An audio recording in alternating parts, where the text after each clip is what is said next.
respect the agenda and the process, share your opinion politely, and treat people respectfully. Now, before we go over the agenda, tonight we have, actually, I'll go over the agenda. Tonight we have Great Streets update from the Department of Public Works, followed by a candidate forum where we'll start off with the House and then go on to the Senate. We like to start things off with going around the room and doing some introductions.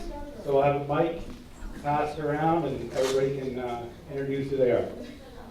I'm Dave Driscoll. I'm the steering committee for Ward 4. Linda Deladuca, Ward 7 Steering Committee and Time Keeper.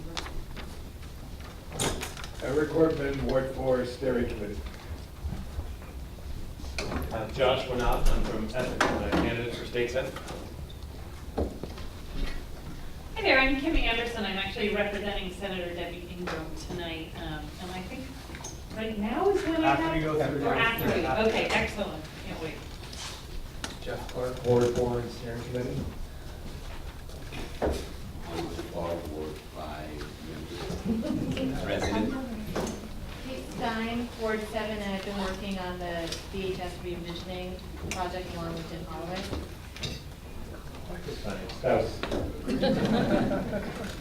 I'm Zachary York. I'm running for County Assistant Judge, Ward 4 resident. And I'm Bob Hooper. I'm a Ward 4 resident, and I'm running for the District 6-1 House Representative seat. Good evening, Chris Trombley, Ward 7. Gina Sullivan, Ward 7, and also running for re-election as state rep from 6-2. Gus Buchanan, Ward 4, representing the Black Point School. I'm introducing all of these people at once. Carol Odie, State Representative, and I live in Ward 4. Hi, I'm Helene Laney Rappaport, and I run for Justice of the Peace. I'm also Commissioner of the City Cemeteries, and I notarize people's paperwork and get out people to register to vote. And I live in Ward 7. I'm Adam Frohline, I live in Ward 4. Nancy Comstock, Ward 7. Jeff Comstock, Ward 7. Kim Underbun with CETO. Noah Miller, also with CETO. Anna Carpino, intern for CETA. Peter Ireland, Ward 4. Jim Holloway, Ward 4.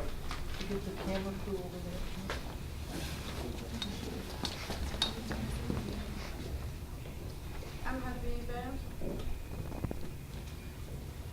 I'm Sarah. All right, well, welcome everyone. I believe we have a couple of community announcements.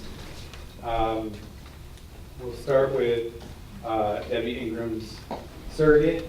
Wow. Wow. Aren't I the lucky one? So Debbie is unfortunately not able to make it today. I have some remarks and then can come and participate however you guys see fit, however I fit in, because I do have some information from her, but if you all want to just listen to these remarks, that'd be great. So Debbie says, You want to wait and do that if you want to. I thought that that's one or the other? Yeah, you can do both. Oh, then I'll just do this one. I feel like this feels better. Okay, great. Okay, excellent. From Debbie, I'm so sorry not to be able to be with you tonight in person. I have a work commitment that takes me to Barrie. In fact, it's a Get Out the Vote rally as part of my job as executive director of a community organizing project that encourages people to participate in our democracy, something that's very important to me. I'm running for re-election to the state senate because I want to make our democracy work so that the lives of my constituents and all Vermonters are improved. In the Senate, I have served on the Health and Welfare Committee and Education Committee. I also bring a wealth of municipal experience to the legislature, having served for 5 years on the Williston Planning Commission and for 6 years on the Williston Select Board. In my day job, as I mentioned, I work with everyday Vermonters and caring and inclusive faith communities across the state to effect systematic change across issues of social justice, This has given me the opportunity to do research and advocacy on affordable housing and homelessness, criminal justice reform, education, transportation, healthcare, and economic dignity. All of those are issues that are important for the legislature to tackle as well. I believe I am a well-rounded legislator with a heart for justice, and I look forward to focusing on 3 main issues if you see me fit to send me back to the State House. Number 1, sharing economic opportunities by raising the minimum wage gradually to $15 an hour. Too many Vermonters have to work 2 or 3 jobs just to make ends meet for their families because our wages have stagnated. This isn't right, and we need to increase income to make our state affordable. Number 2, advancing health care. I am a strong supporter of universal health care, Bernie's Medicare for All. I think we should do everything we can at the state level to move us towards this goal. I was proud that the Health and Welfare Committee that I serve on championed universal primary care, and I want to shepherd that and keep moving forward. And 3rd, welcoming our immigrant and refugees and addressing systematic racism. At the national level, we have lost sight of how valuable it is to have many different kinds of people of all backgrounds and customs in our communities, and I want to keep this value at the forefront here in Vermont. And then she closes with encouraging everyone to visit her website, ingramforsenate.com, and obviously you can contact her directly. She gets less red and blotchy at these sort of things than I do. So thank you very much for listening. Thank you very much. Thank you. I think we have one more community announcement here. 2 more. Good evening, my name is Jeff Comstock. If you may recall, at last month's NPA meeting, I introduced the idea of an education funding seminar for the new North End. And I'm glad to announce that with working together with my wife Nancy, our school commissioner Mark Barlow, and Chris Trombley, that project is actually going to happen. So there's some flyers on the back table and a news announcement for this event. So on Thursday, November 15th, which is the week after the election, so the dust will settle, here at the Miller Center, we're hosting a basics of education funding system in Vermont. So we will have representatives from the state tax department, Agency of Education, and several of our new North End Burlington area legislators to cover that material dealing with the statewide funding system. And then we've saved a large chunk of time at the end for question and answers and real dialogue. So if you haven't already grabbed the flyer on the back table, please do so, and really look forward to seeing you at that event. Thank you. Thank you. And Tim? Good evening, everyone. Tim Ash. I'm a state senator, and unfortunately I have a long-standing personal commitment tonight, so I'm just saying hello now. I'm the president of the Senate, something I'm very proud of, and will not give a long speech, but just say that, among other things, I've been very proud that my colleagues and I have worked for are the economic equality issues that were referenced in the letter from Debbie, trying to make a reality of equal rights for women in the workplace, promoting a strong human services network for all the people with great challenges in our community, and lastly, fighting against the governor in his efforts really to dismantle a strong public education system, which I know is going to be the subject of that forum. That public education system includes other schools like Rock Point right here in the community. So if people have specific questions for me heading into the election, you can email me easily at timash@burlingtontelecom.net, so pretty straightforward. Sorry I can't stay for the event later, but if you do have questions, please let me know, and I'm happy to respond to your specific questions. Thank you. Thanks for taking the time, Tim. Okay, moving forward, we'll have DPW. We have DPW in the house. Should we go in the house? Okay, can we move to? Move to the house. Okay, do we have all the House candidates here present now? I see all 3. There should be 4. 4. Yes. Are you guys ready to go? We're going to shuffle things a little bit. Welcome. They need to, 2 minutes in. So, the ground rules for this, or the format, I should say, is you'll each have 2 minutes for an opening, kind of opening statement. I mean, you kind of introduce yourself, talk about why you're running, and then we will go into a series of questions from those in the audience, potentially some from Facebook and some that have been prepared in case we don't quite have enough. There'll be 1 minute answers, so try to be concise. Linda will be concise in her timekeeping, I'm sure. And then we'll close with another, is it a 90 1 second? minute, 1 minute wrap up. A 1 minute wrap up at the end. Do we have any, we didn't flip coins or draw straws. Do we have any volunteers to kick things off with a 2 minute statement? There you go. You might, before you start, why don't you move in a little closer so that you're, because, well, if you want to be on on the camera, you might want to move in. That's, put it that way. Where do you want to go? I think if she comes No, around, Jim can you want us show to you. it? Yeah, I would just, you're all close in a little, yeah, move in a little towards behind. The irony of my comments are is because it's okay.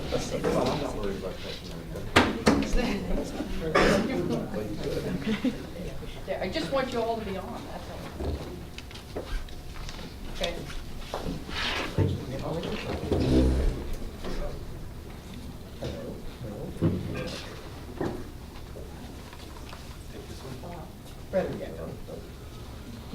Technology. Are we on? Yeah, put it close. Hi, I'm Jean O'Sullivan. I have been your state representative for a while. I actually wrote something out, so I'm just going to read that. Thank you for the opportunity and honor of representing you for the past 3.5 terms. I'm looking forward to the upcoming session.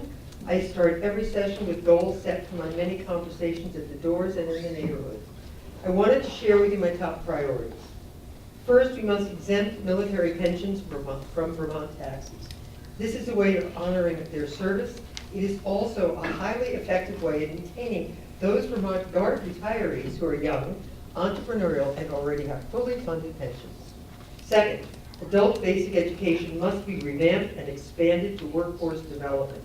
Too many of us are working in jobs by default and not decision.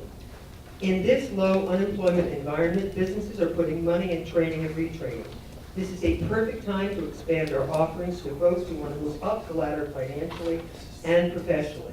The funding for adult education is no longer in the education fund, and now comes out of the general fund. What that means is House Commerce has the knowledge and time to work on that expansion.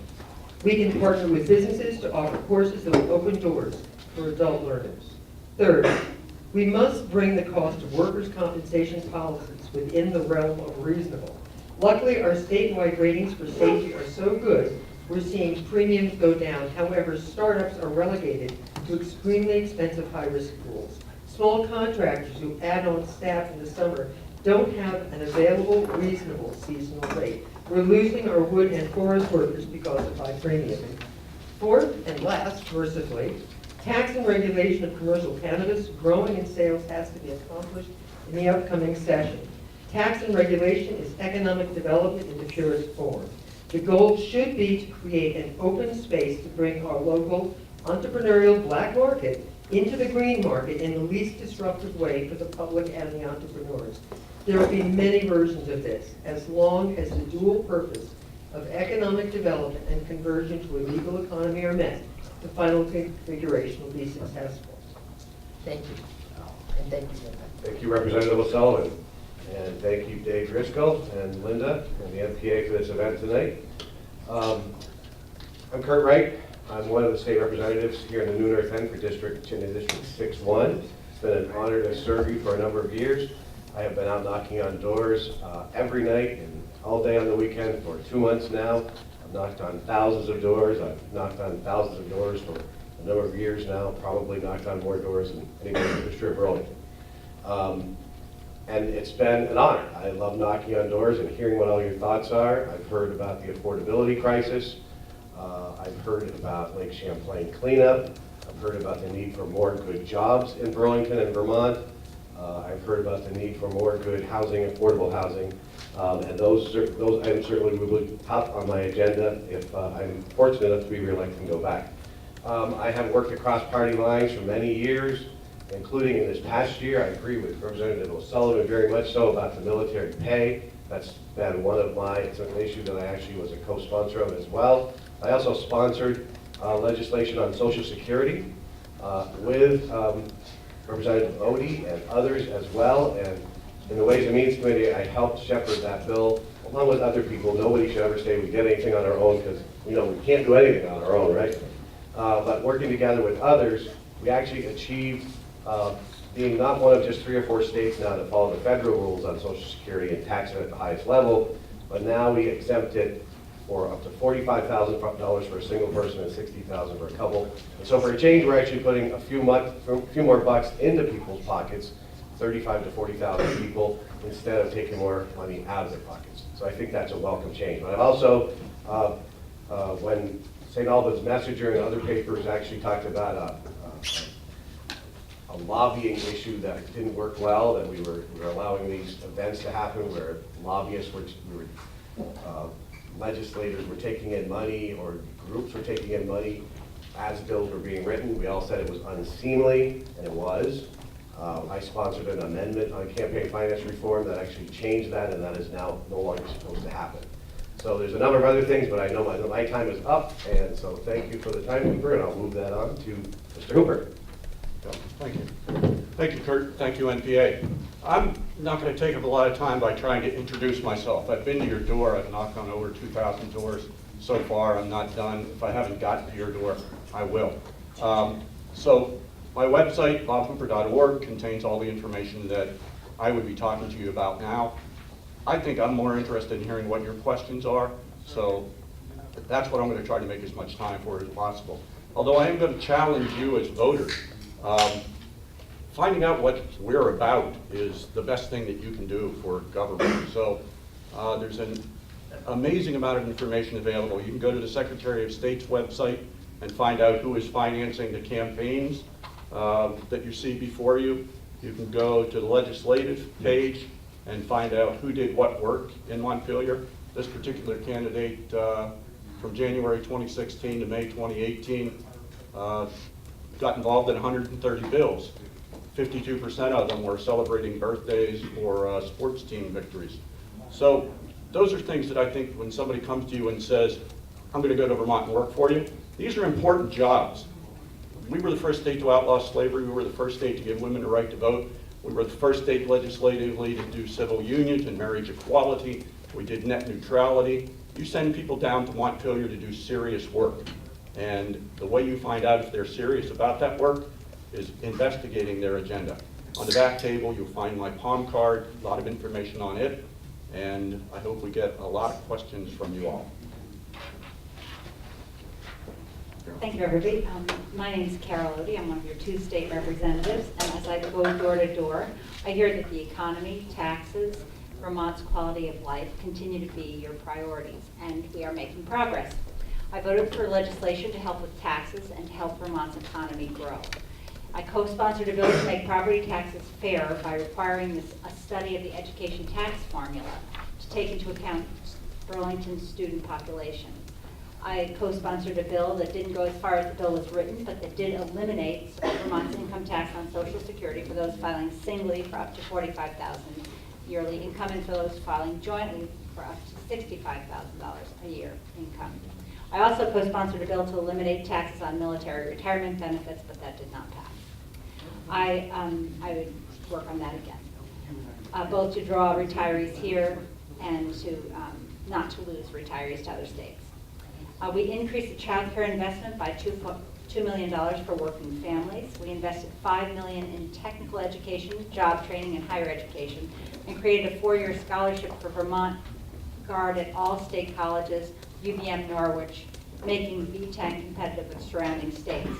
I voted to increase funding for Lake Champlain, and we allocated $50 million in bonded dollars over 2 years to clean the lake. And we are now using unclaimed bottle deposits as a new source of non-tax revenue to clean our lake. I voted for legislation to improve health care quality and to reduce costs. We passed a law to allow Vermont to design a wholesale prescription drugs importation program, and if the feds give us the permission, we'll go through with that.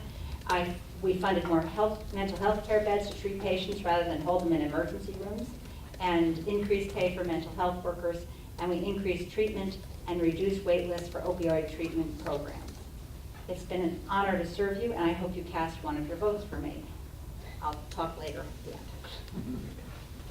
Okay,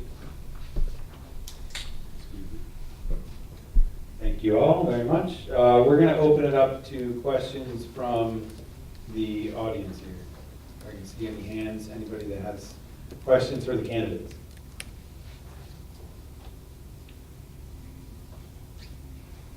I thought workers' comp was interesting. Start them off with. That's the question. Let me start you off with one. Obviously, we're facing a climate crisis on a global scale. The question is, how can Vermont, as a state, turn climate change to its advantage?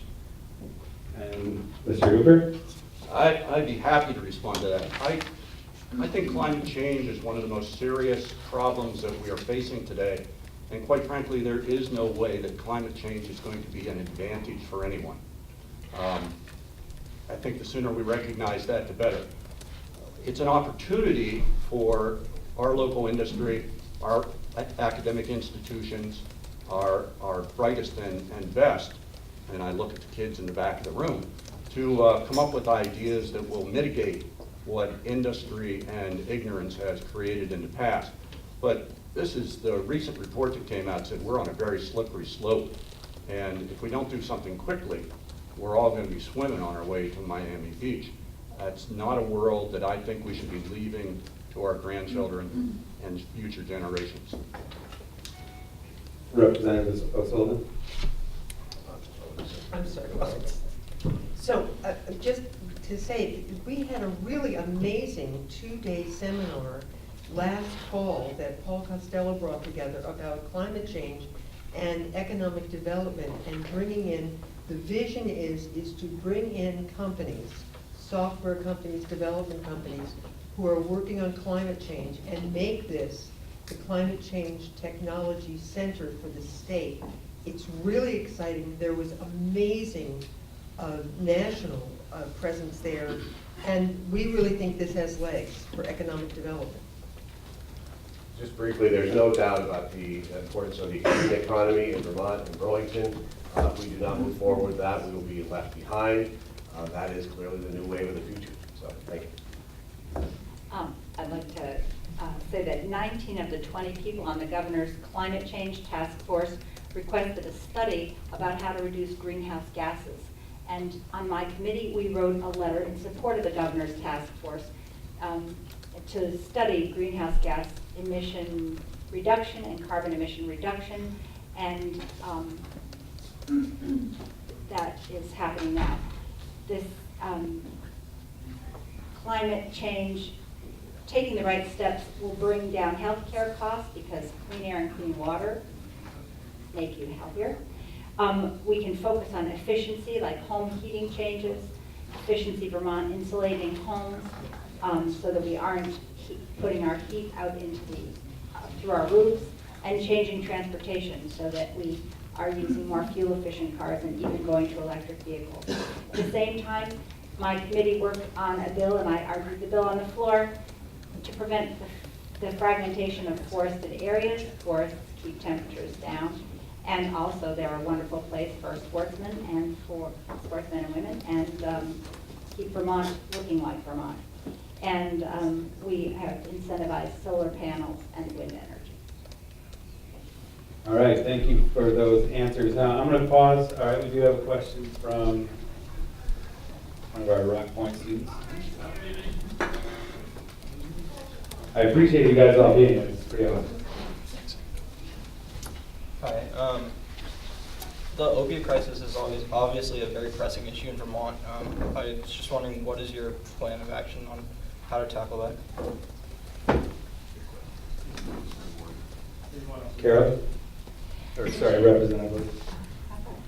The Chittenden County Opioid Alliance has been working on this very hard. The UVM Medical Center gave a 3-year, $100,000 grant, and together with some other agencies are coordinating an effort and a plan to work on this. It's focused on treatment and recovery support, rapid intervention, and relentless follow-up.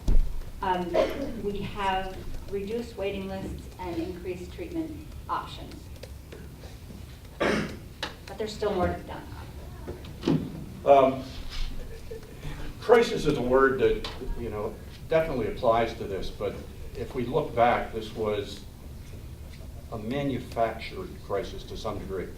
You can't ignore the fact that the pharmacy industry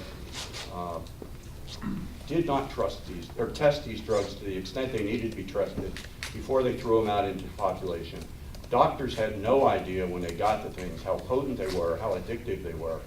And now we're faced with a situation where government has clamped down on dispensing them, and addicts have no place to go but injection sites, heroin, and other very much more addictive and dangerous drugs. There is only one solution to this problem, and that is one. Treatment is not as available as it needs to be in the state of Vermont, nor nationally. So if we're going to man up on this, it has to be by allocating funds to get people into treatment and get them back to where they need to be so they can live productive lives.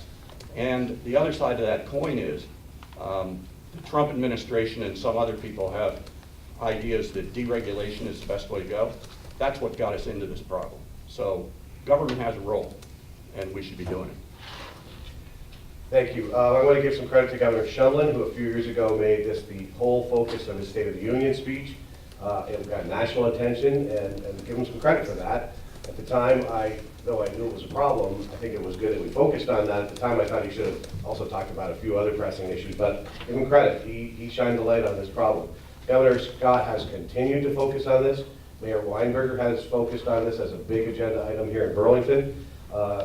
Representative Odie touched on many of these things. We are doing better. We need to continue to do more. The governor has an opioid council that is working on this issue very strongly. They are focusing on, as Representative Odie said, on prevention is huge, treatment, and then also enforcement as the third part of it. I would add in that I do not support, at this time, continuing to move forward with safe injection site possibilities or facilities. We have finite resources that we can spend on this issue.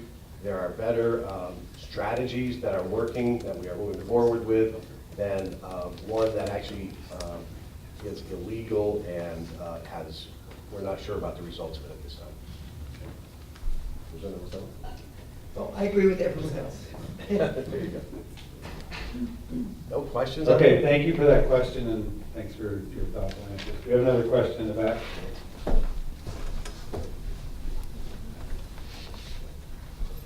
Thank you. One of the biggest problems we've had is wage stagnation. The economy has been doing great over the long run. Profits are through the roof. Shares are way up. We have trillion-dollar companies, but we don't have a $15 minimum wage.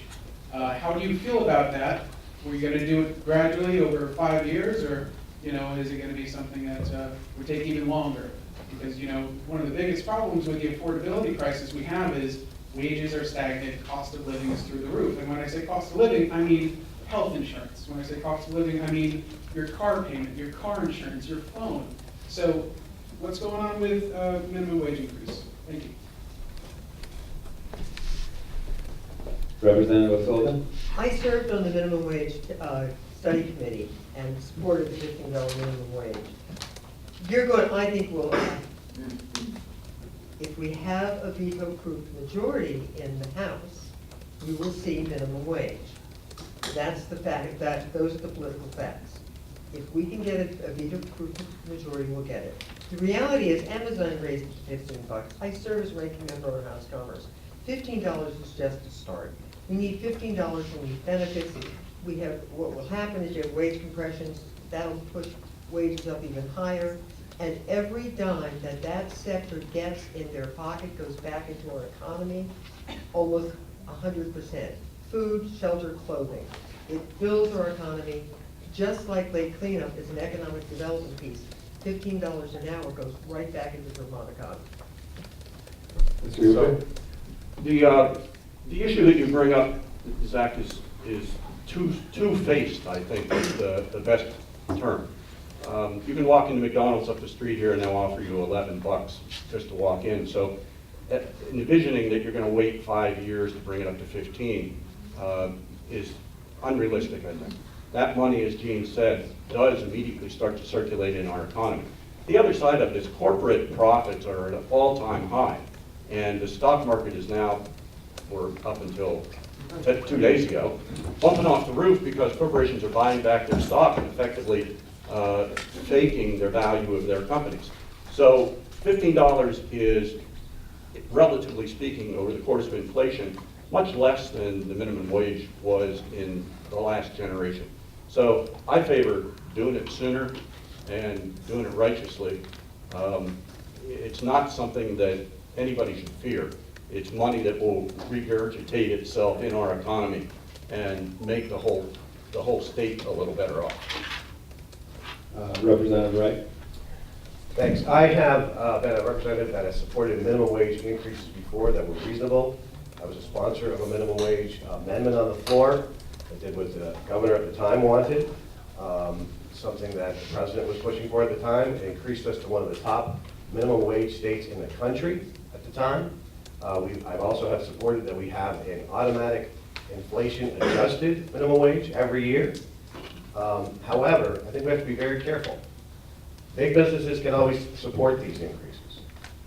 Should the hospital have put it in the contract for nurse practitioners? Absolutely. I'd love to have seen them put that in the contract. They didn't. I think they could. They easily could have absorbed it with the contracts they're giving to their executives. However, to force small businesses to get there that quickly, and for small businesses, it is an issue. We heard in the Ways and Means Committee from economists who told us that you have to be careful because actually some of the people who you're trying to help, and we are trying to help them, actually get hurt by it because some jobs get reduced. That comes from the state economist. I'm not making that up. It comes from the state economist. And some hours get reduced. And there's also the benefit cliff issue as well. So I think we have to be very careful. When we're ready to exempt small businesses from this, then I think that's something that we can talk about. But to plunge in and hurt small businesses like that, we already voiced a lot of regulations on small businesses that are making it very difficult for them to survive and thrive in Vermont. Representative Bodie? I do support the minimum wage increase over time. Increasing the wage puts money in the pockets of hardworking Vermonters to save and to spend on the things they need, which generates business and grows our economy. And it eases the burden on taxpayer-funded services. It's a win-win. It builds a strong economy that works for everyone. Families should be able to make ends meet. It rewards work and boosts the economy and saves taxpayer money. 7 Nobel Prize-winning economists studied where the minimum wage is higher in the United States, and they said, quote, it has little or no negative effect on employment of minimum wage workers, end quote. I don't think we're scheduled to do rebuttals, like go back and forth. Go into the audience. There must be more questions out there. No, just addressing someone's question to respond. I just want to make it clear that we're giving 1 minute and then moving forward to the next question and so forth. Question. I listened to the Attorney General debate on BPR yesterday, and T.J. Donovan was asked a question about the prison system in Vermont. And one of the things he said in the debate is he's against the governor's proposal of building a new prison in Vermont because he feels the economics of it would be if you build a new prison, you're going to have to fill it and find a way to put more people in jail, and we should be going in the opposite direction. So that was the position he was taking. I was wondering what all of you feel about that. Yes, I have the mic. Prison is supposed to be a place where you go, you get rehabilitated, you come back and you're a functioning member of society. The way we have things set up now where we send people off to Mississippi or whatever the cheapest vendor happens to be, people come back, they get a little bit of treatment here, they get back out on the street, they picked up gang violence out of state, they've gotten no treatment, they basically come back more broken than when they went out. The minimum wage discussion and the economic development discussion ties into this also. There is an argument to be made that if we build it in Vermont and we employ Vermonters, that money stays in the state, it becomes an economic engine. I don't think we should ever have the correctional facility as a primary business for the state. But as much as we have prisoners, we should be dealing with our prisoners ourselves. And as much as we can, we should be treating them in the community so that they can be interacting with their family, getting jobs, supporting Vermont as a whole. So, out-of-state prison, no. In-state prison should be something we're thinking of. Representative Rhodey? Well, Vermont's current criminal law could be defined as a hodgepodge. It's made up of common law that's been put into statute and new offenses created by the legislature over the years. And there's an inconsistency between offense levels. There's a new law that asks a sentencing commission to propose a rational criminal code that would provide more consistent interpretation of our criminal offenses, better notice to citizens and police as to what conduct is prohibited, and greater proportionality between offenses and punishment. I mentioned this so you know that we are moving forward. To answer that, I think that we should not be sending prisoners out of state or building with an independent company. And privatization. Just briefly, I'll just say that I would tend to agree with the Attorney General on this one. I'm not in favor of building a new prison. I think that we probably should be looking at ways to reduce the prison population with non-violent offenders. And I'll leave it there because we're going short on time. I agree with the Attorney General also, and want to stress that from a common standpoint, we've started to look at, we actually had an edifying experience, folks from the Corrections Department who actually work with transitioning people out of the correctional facility into jobs. We'll need to do serious changes. We need to limit our prison population, and we've got to be able to transition them to good jobs and good housing. And that will take money, but it's a whole lot less money than we're spending right now for a much better outcome. Okay, thank you for that question. We have one more question, then we're going to move to closing. Hi. My question is based on an issue in our family about the cost of health care. And I was wondering if there has been any improvement on controlling the high cost of health care. I hate to be the first guy all the time, but I think this is an issue we have to bifurcate to some degree. Healthcare goes up at the rate of innovation in cost perspective, where everything else in our economy goes up at the rate of inflation. You want the latest MRI to diagnose whatever you've got. You want the latest treatment if you happen to have a cancer or something else going on. So controlling that rate of innovation is hard. The other thing that dictates this is we pay insurance companies 25 to 35% extra to pay our bills. And that seems like a really outrageous amount of money. I would prefer going to a system, and I'm not going to call it single payer, I'm not going to call it anything other than a system whereby we rely less on insurance companies, we'll rely more on something that is a self-funded mechanism where Vermonters can join, you pay for your health care out of it, you put more money into it, not an individual bucket, but a statewide bucket. And I know I have that kind of insurance myself. My rates go up half the percentage that commercial rates go up every year. It saves money when you're not spending $12 million to give your CEO of your health insurance company a goodbye.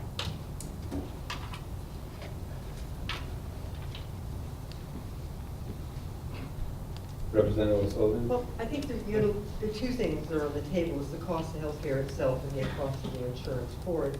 I think what the Green Mountain Care Board is doing in that, and trying to really dig into it and bring down the actual cost of the delivery of the service itself is the key, ultimately, to the exponential cost of healthcare. That being said, I'm not convinced we can't do single payer in the state.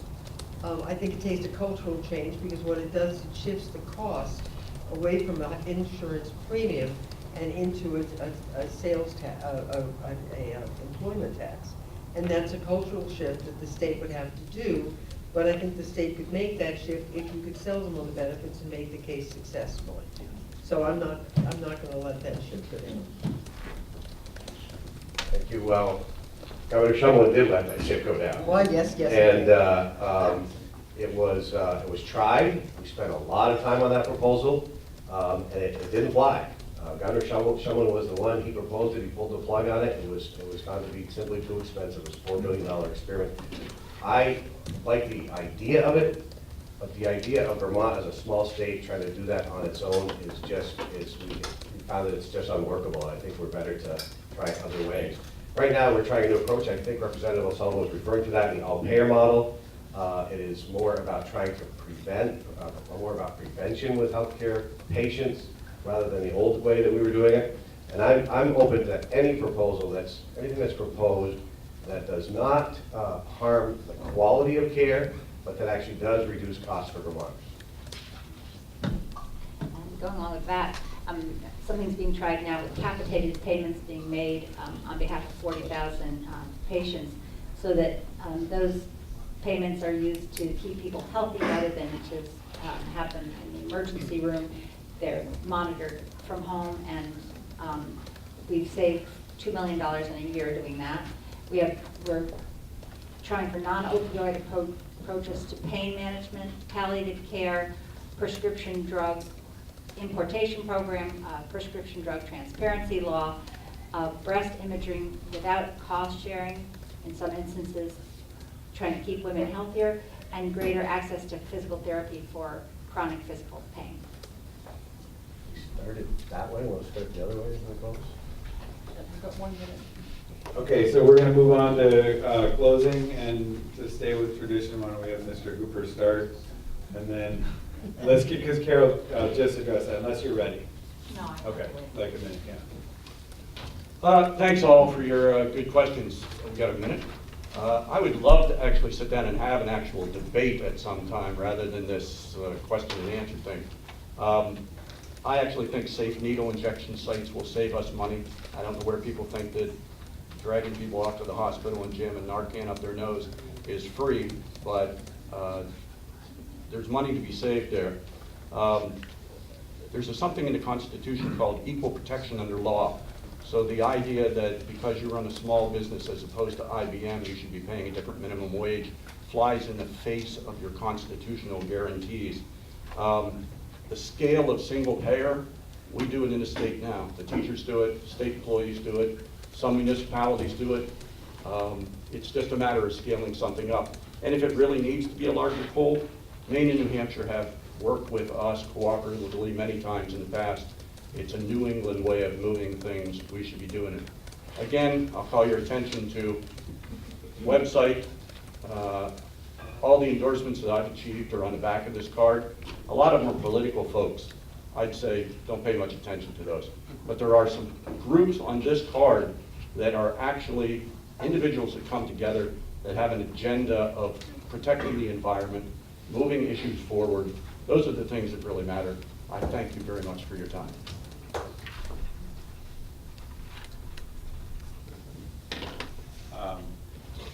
Representative O'Sullivan, are you ready? Oh, sure. Carol's got it. All right. It has been an honor to serve for the last 2 years, and I ask for your vote for the next 2. I want to just clear up something, a misconception about what happens in Montpelier.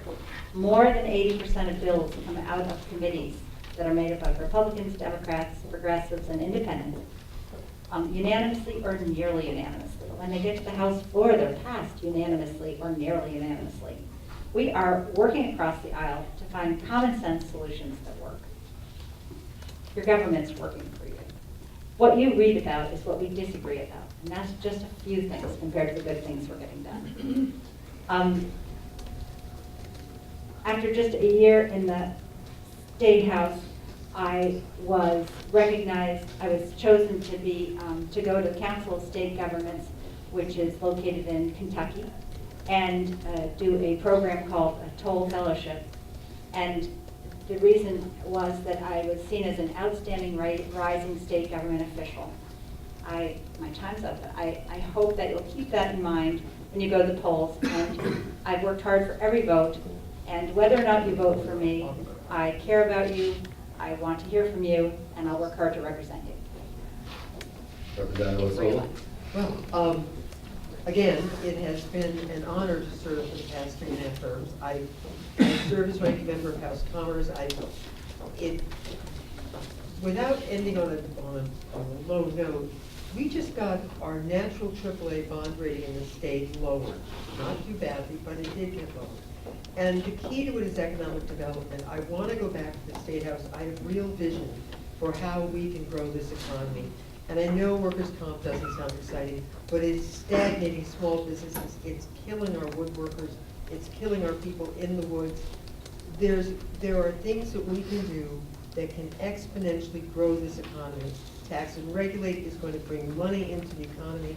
And working with adult education and bringing our workforce up to where it can get the jobs that are open now is spectacular. So I really hope for your support and look to represent you again. Thank you. Representative Wright.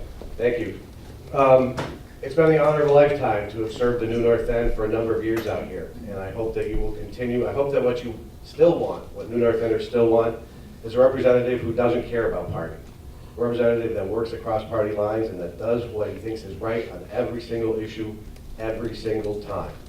Whether it's on the gun issue, whether it's on same-sex marriage, or any other number of issues, I do what I think is right, and the party always comes last, if at all. I hope that's what the New North End continues to still want in their representative. I'll find out a week from next Tuesday. Again, on a couple of issues, affordability will continue to be a huge issue. Representative O'Sullivan touched on the downgrade and the bond rating.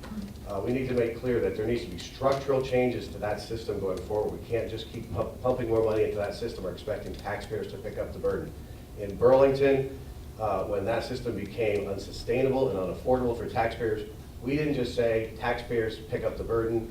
We changed structurally the system, and that's what we need to do in Vermont as well. Thank you very much for coming out tonight, and see you at the polls. All right, I want to thank Representative, please give him a hand. Candidate.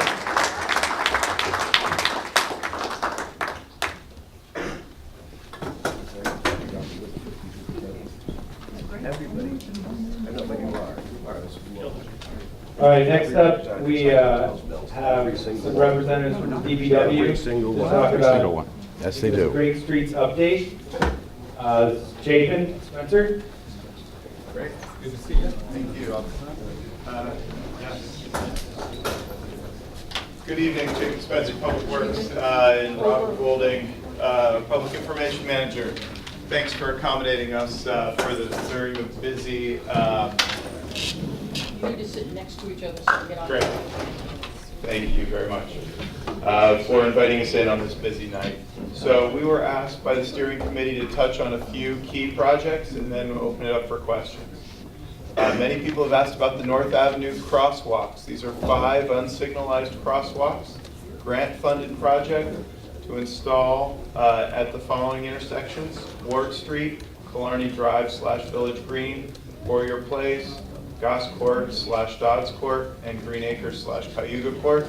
Those final designs are being completed now. They will be out to bid this winter and constructed spring or summer of 2019. There were questions about the water main replacement on Ethan Allen Parkway and the condition of the pavement. We have successfully replaced the water main along Ethan Allen Parkway. We upsized it to provide greater capacity, better fire protection, and we have put down temporary patching on Ethan Allen Parkway. There have been some complaints about the quality of that pavement. I have myself personally been out, as well as my senior engineers.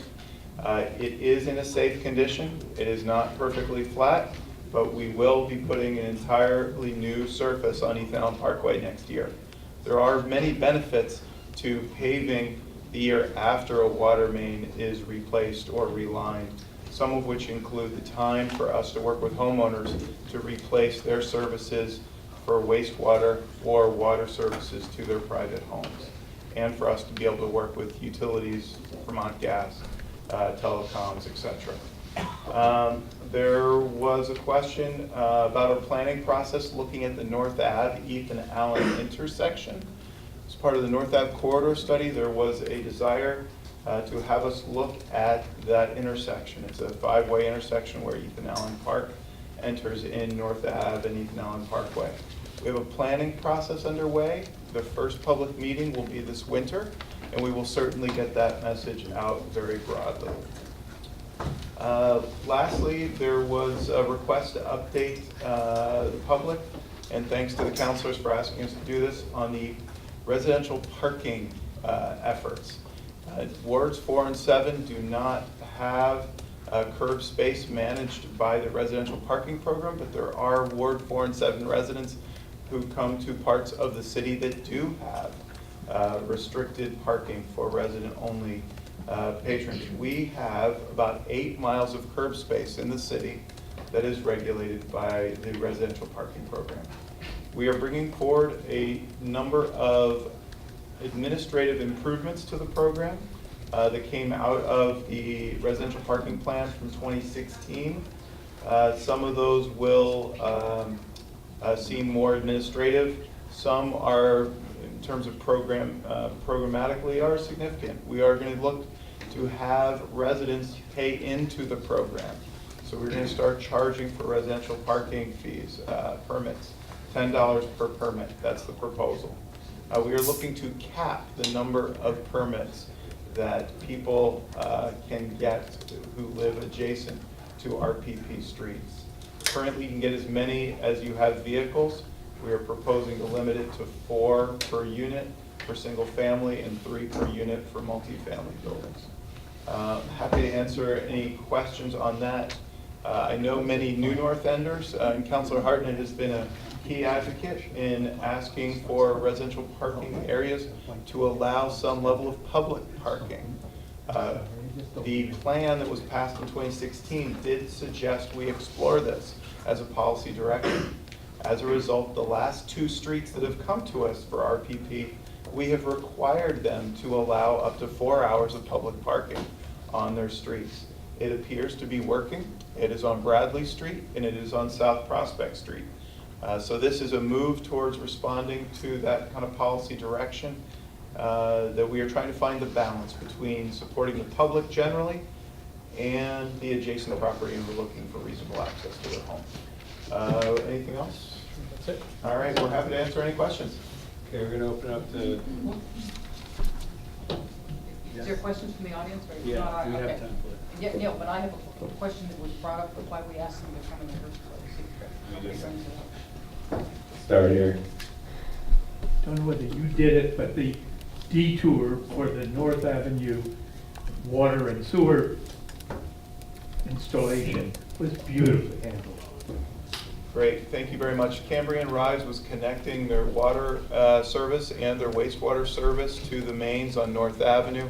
We worked very closely with the developers, and we have an excavation inspector, a little-known position in our department, that anytime someone wants to do construction the right-of-way, they need to get approval from our excavation inspector, and I thought the developer and our team worked very well together to have that smooth installation. Thank you.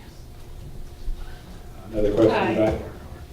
I have a big question. I've been in Burlington or Vermont for 42 years. I've gone to every mayor, and I think on Summit Street, I would like to see a handicap parking space because there are 3 rabbis on that street, and they're Hasidic Jews, and they can't go and ask permission, but if you want to go visit them, you can't park, and the mayor's solution was park on Main and walk all the way down the end of Summit Street, and if you're handicapped, you can't do that, and there's a lot of Jewish handicapped people in this community that would go more often to the rabbi's house if he had suitable parking.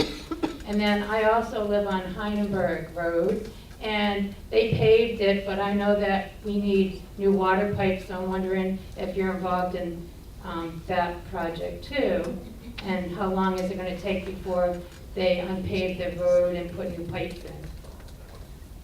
Okay, great. To the first piece about residential parking and seeking a handicap space on Summit Street, that is a traffic request. Rob and I will take that back. Ultimately, the DPW Commission, which is appointed by the City Council, needs to vote to set where the handicap spaces are. But if we can get your name and contact information at the end of the meeting, it'd be great. Heineberg, I will check to understand the condition of that water line. Based on the voter approval in 2016 of the Sustainable Infrastructure Plan, we are coordinating water line work with paving, as we have done on many streets around the city in the New North End.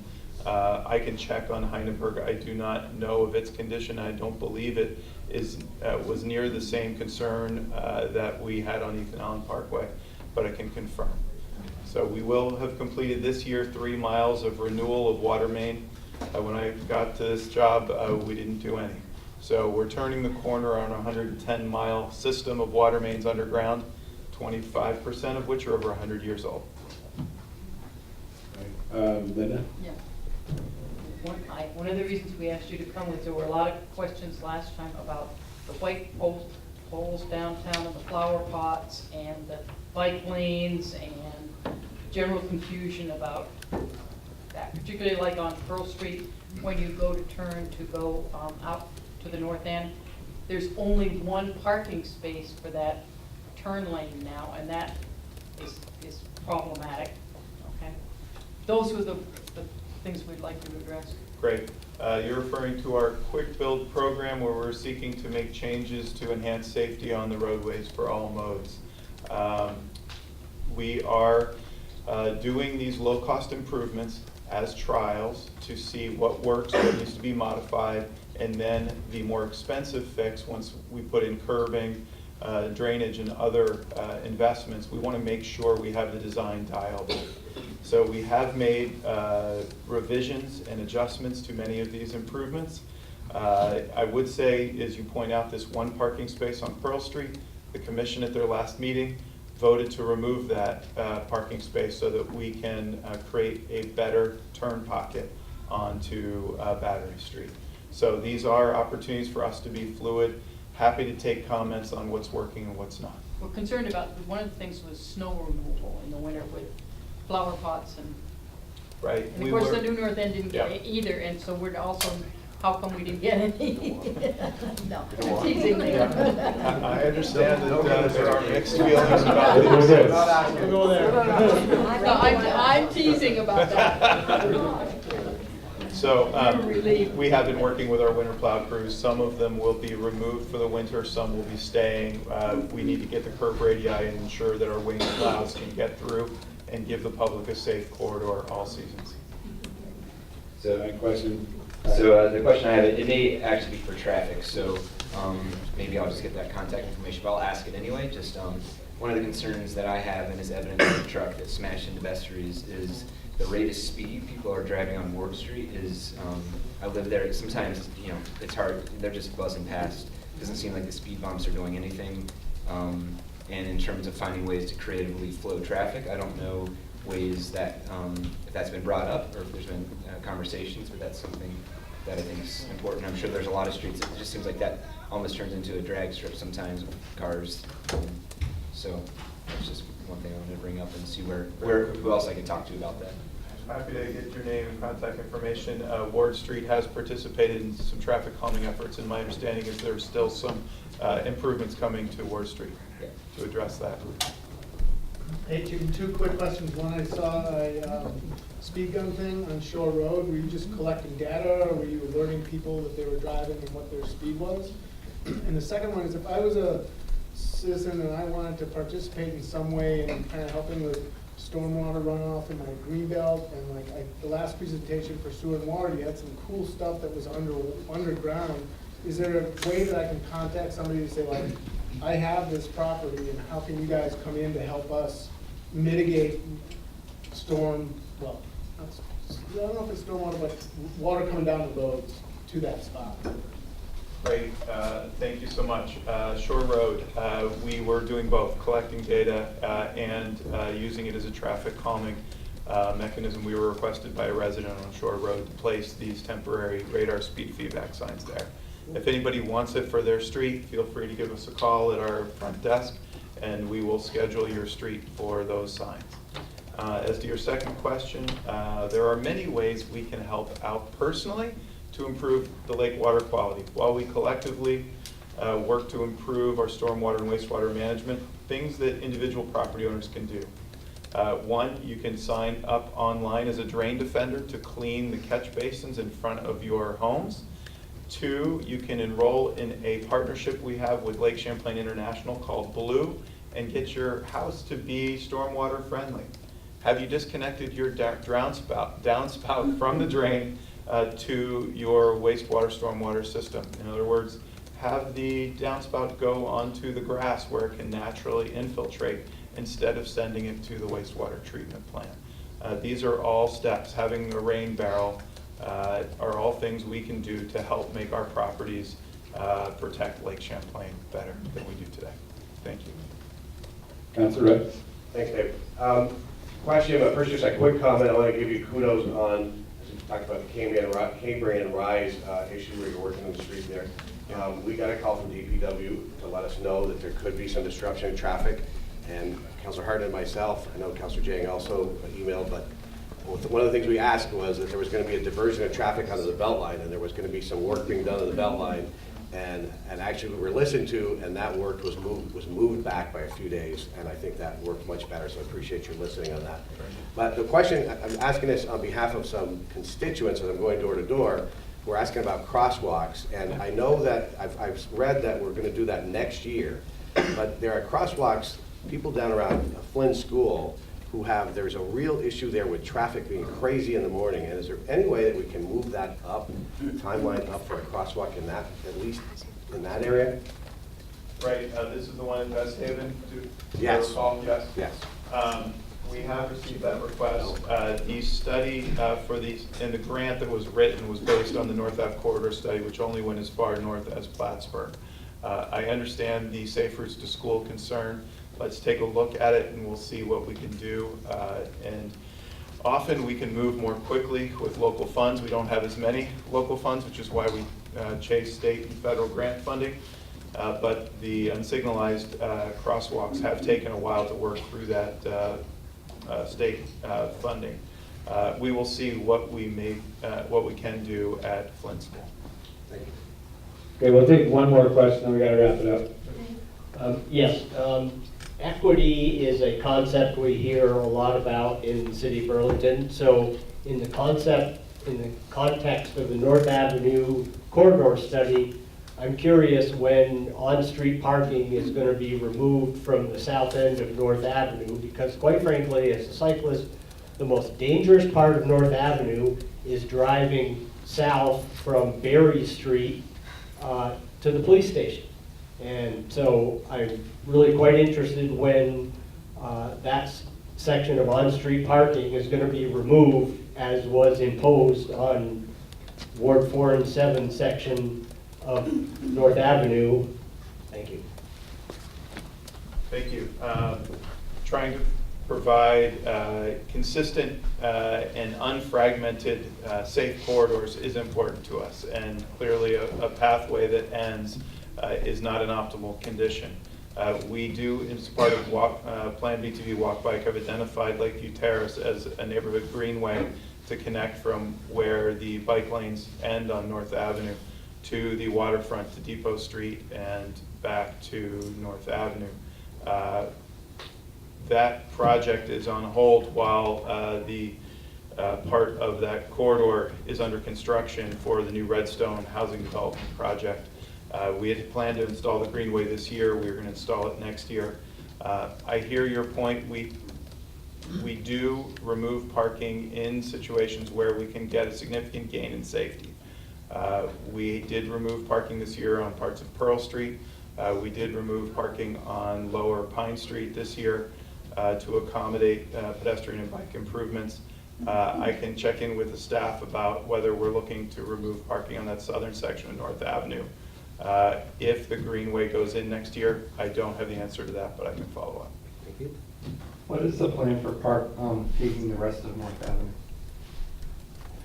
You said last year before the election that you were paving North Avenue, and you did 1/10 of it. It's been patched. Correct. So we did pave a portion. None of North Avenue was on the list for last year. What was right before the election? What you all experienced last year was something that I do not want to go through again. The level of deterioration on North Ave and Pine Street was horrendous. We pivoted, increased the paving budget. We did pave a significant portion from Lakeview Cemeteries, we know northward. We did patching further north. We know that the patching is not a permanent solution. There are some drainage improvements that are needed in that area.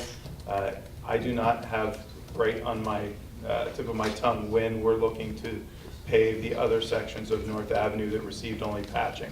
But I do know that we are looking at that in the not so distant future. I don't have the date with me. Okay, I have one more and then we'll.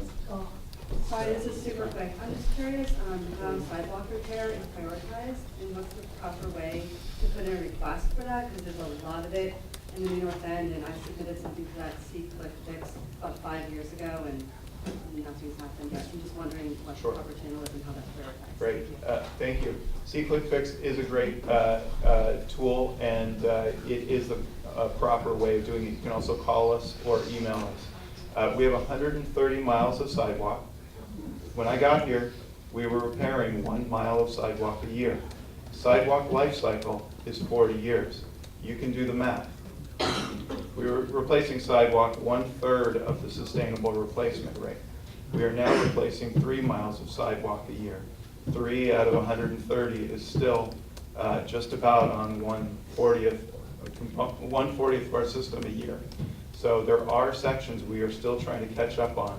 We are doing sidewalk cutting. I know a number of New North End communities saw our tractor where we can actually shave vertically displaced sidewalk panels with a carbide blade. That's a new technology we've just been doing the last 2 or 3 years.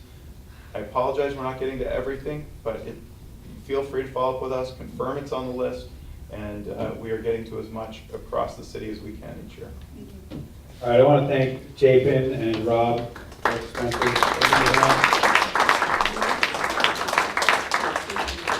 Thank you all. They're here quite a bit, and it's great they're able to address the questions. Be excited.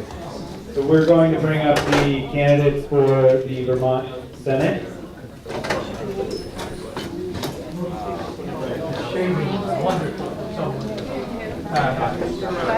Now, as we go through, all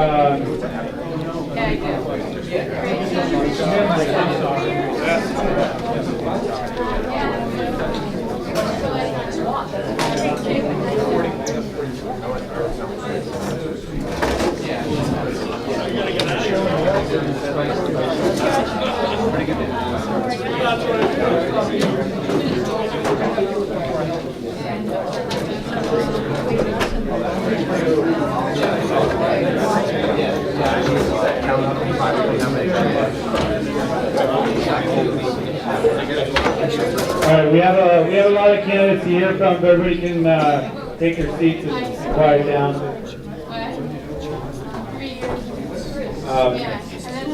With the number of candidates, we're going to go with a 90-second opening remark, and then we'll take some questions from the audience, and also from Facebook. Whatever we don't get, we also have prepared questions that we can ask each of you.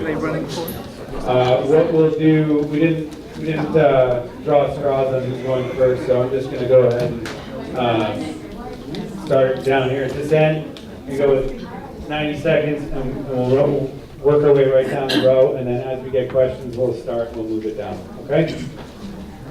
Thank you. Is this on? Yeah. I'm You Louis have to hold it Myers. real close to your mouth. I'm Louis Myers. I'm a candidate for the state senate. I'm an independent on the independent ballot, the only independent on the ballot for the state senate in Virginia County. I'm also a physician, and I'm the only physician in the state running for the state senate.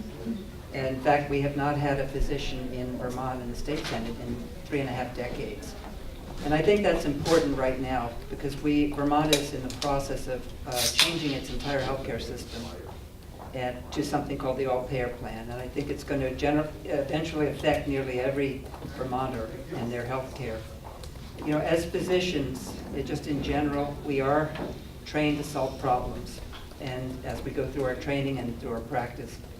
And I'd like to bring some of that training into the state Senate. I'd also like to bring my 25 years of experience in healthcare, direct experience in healthcare, to the state Senate. I think having someone in the state Senate who knows healthcare and medicine inside and out can only be helpful in protecting the health of Vermonters. Thank you. So just introduce yourself and where you're from, and then you have 90 seconds. My name is Seth Knoyer. I'm from South Burlington, Vermont, and I'm running under the Libertarian Party. As you may notice, I'm one of the youngest candidates running for this position. And I'm running because a lot of the issues facing Vermont are really facing my generation as well. One huge thing affecting Vermont is the affordability of Vermont, especially in Chittenden County. It's pretty hard to get an affordable house in Vermont. And that's something that we really have to look at. Part of the issue there is our permitting system for building and developing. When a city decides to fund a developer, all that money that they give the developer tends to actually go towards the permitting process. And by doing that, we can't really build affordable housing in Chittenden County. Also, part of the issue is with our zoning laws, and that's more on the municipality level that has to be looked at. Being one of the youngest candidates as well, education is one of the most important things I think we should look at.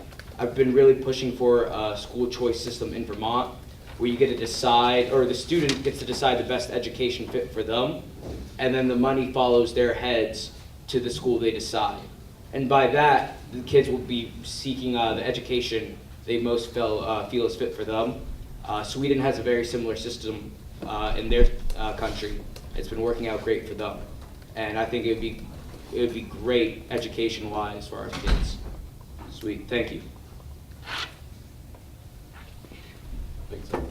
Hello, my name is Chris Pearson. I'm one of your current senators, one of the newer current senators. I live here in Burlington. Prior to this term in the Senate, I served for 8 years in the House, so I have a fair bit of experience in Montpelier. My history has been as somebody who's pushed issues, trying to broaden the conversation. I was one of the first legislators to introduce a $15 minimum wage bill. I've been out in front on climate change solutions. I currently serve on the Natural Resources and Energy Committee, so we've been digging into water quality. I've been willing to ask difficult questions around how we're going to reduce phosphorus. 60% of our phosphorus reduction is meant to come from the agricultural sector. That's according to the state's settlement with the EPA. So I've been willing to ask questions about how we're going to support farmers. They're not making money in dairy. We need to help them transition also to be part of our water quality improvements.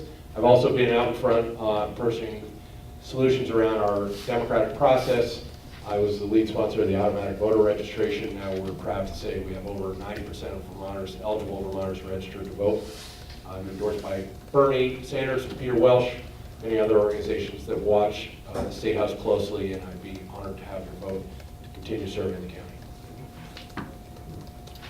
So I'm Phil Baruth. I'm a New North Ender.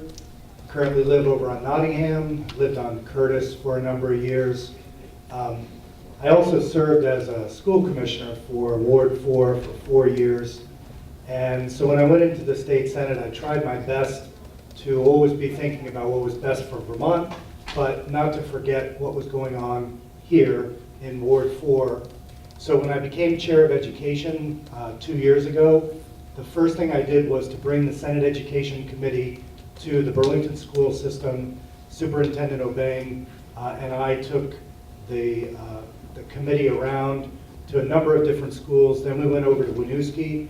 It was an eye-opening thing for most of the members of my committee because they have never seen schools so diverse and schools so challenged by so many different issues arising from the needs that come with bringing new Americans into the system, English language learners, cultural specialists, etc.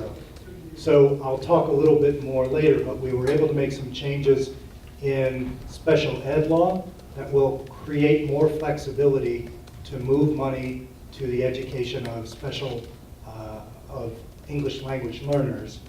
And when I have a little more time, I'll tell you how that will help out Burlington and Winooski school systems. Thank you. My name is Michael Sirotkin. Is this working? I raised my family in the town of Essex for 25 years, and when my kids went off to college, we moved to South Burlington, where I'm now a resident. I've been in the Senate for 4 years, and in this last year I had the honor, after a very brief period in the Senate, to be appointed chair of the Economic Development, Housing, and General Affairs Committee, which is very important to me because I spent my entire professional life working on behalf of consumers and working families. And I like to think of the Economic Development Committee and Housing Committee as basically the Consumer Affairs Committee. So in this last year, two of the bills I'm most proud of reporting on the floor of the Senate and introducing is the minimum wage bill and the paid family leave bill. I was sorry to see them vetoed, and should I be reelected, I will reintroduce those bills and make them a priority for next year. I hope I will have your support. Thank you. Good evening. My name is Joshua Knox. I'm from Essex, as I said earlier, where I've been serving on the Planning Commission for 5 years. I'll try to keep this short because I think we're in the bottom of the first inning at this point. That's kind of my guess. So I am the husband to Melanie, the father to Everett, and my day job is that of a public high school teacher at Mount Mansfield Union High School. And the thing about being a public high school teacher, as you sort of alluded to earlier, you see pretty much every social issue comes in the door, and often all at the same time. And I've heard a lot of stories from a lot of kids, and they can't be here sitting up here tonight. So in a sense, I'm running for them. I want to make this process easier for them. I want to make getting involved easier, and we probably won't have time to talk about it, but my big solution to make elections easier is something called proportional representation. My buttons say no wasted votes. Probably a longer discussion than we have time for tonight, but I'd like to talk about it at some point. Thank you. Thank you and good evening. I'm Ginny Lyons. I'm an incumbent senator running for re-election, and I would ask you up front for your vote and thank you for voting on November 6th or before that time. I have a great deal of experience in government. I was chair of my select board for about 10 years and in Williston. And during that time, we went through some really difficult development procedures where the community was split right in half. And it took a lot of energy on my part to bring people together. And we did resolve the issues in our town. And now the sense of community has returned, and we're very fortunate to have that. I'm also a professor of biology, and I think I taught at Trinity College in Burlington for over 27 years and enjoyed that greatly. In fact, I miss Trinity College, as I know many of you do as well. The thing that I think about a great deal is how integral and intrinsic many of the problems we face, both economic and social, are involved with our natural environment. So we'll talk about those things later, but certainly climate change, addiction, land use, and others. And so I bring my experience to the Senate. Thank you very much. Hi, my name is Paul Dane. If you ask me again, I'll tell you the same. I've been using that line since 8th grade. So I grew up on a dairy farm down in Brandon, Vermont. Does anybody know where Brandon is? All right, great. I'm always encouraged. So I came up to Burlington area when I went to go to school at UVM, and I studied secondary education with a concentration in math, and actually did my student teaching at Burlington High School up here. When I got married, my wife and I moved to Essex Junction, where we have where we started to raise our 3 kids, and I served on served in the House of Representatives in Essex Junction for 2 years. For Ginny's counterpart, she was in the Senate on Human Services. I was in the House for Human Services. And I think two of the most important things that we did on that committee was first passing the Child Protection Bill, If you remember a couple of years ago, we had a number of issues with folks who were in state custody, not being safe, and we tightened a lot of that up. It was a good all-in effort all across. And the second thing is working on expanding treatment for opioid addiction. And our committee did a lot of work. At the time, there was a wait list of over 500 people for the center here in Chittenden County. So folks who finally got to that point where they said, all right, I'm ready to get help, I need help, here you number 500. And thankfully, by opening up the work our committee did to open up a new center in St. Albans, over time has reduced and basically eliminated that wait list. So yeah, my name is Paul Dame, and hope you'll consider me as one of your 6 votes for Senate. All right, thank you all. So we are going to open it up to questions. We'll give each candidate 45 seconds to respond to a question. We can do a minute. I can't get it down much faster than that. Feel better having a minute. Well, if you come in a little shorter, don't worry about it. We have a lot of you to get through, so. We should also remind you, you are being live streamed, and it will be on our Facebook page. Last time we had this night, we had 700 views, so even though there aren't a lot of people here, there are a lot. It's late, and I think somebody nailed it with the baseball games begun. But you will get a lot of people's attention. So do we have any questions from the audience? Or from Facebook? I'm not monitoring. I mean, I have a question, so. Okay. Yep, here we go here. Do you want to go straight down, or do you want to? We're gonna start And then they'll and bring then go it. on. All right, So I see. I'll the start. same person is going first every time. And just who you are and where you're from. So I'm Adam Frohwein. I live in Ward 4 on Ward Street. And there's a question I actually wanted to ask to the first group because it was kind of brought up, so I wanted to ask one of the representatives there, but I'll bring it up to everyone here. So I have the privilege of working with lots of new Americans in Burlington. And one of the things that I guess I want to know is how are we in Vermont going to start supporting new Americans to get better access to better jobs, better access to housing and things like that, so they don't need the supports that we have to offer, especially in a world that our current administration, the White House is saying they may start penalizing those who use supports. By penalized, I mean not giving quick access to green cards. Well, thank you, Adam, for the question. It's definitely a huge topic in Vermont, especially considering our population is extremely low, and a lot of our businesses need workers. And what's beautiful is that if we allow small businesses to grow in Vermont, hopefully there'll be more of a demand for jobs, and that can help support these new immigrants in Vermont, and it'd be huge, especially with many of the refugees.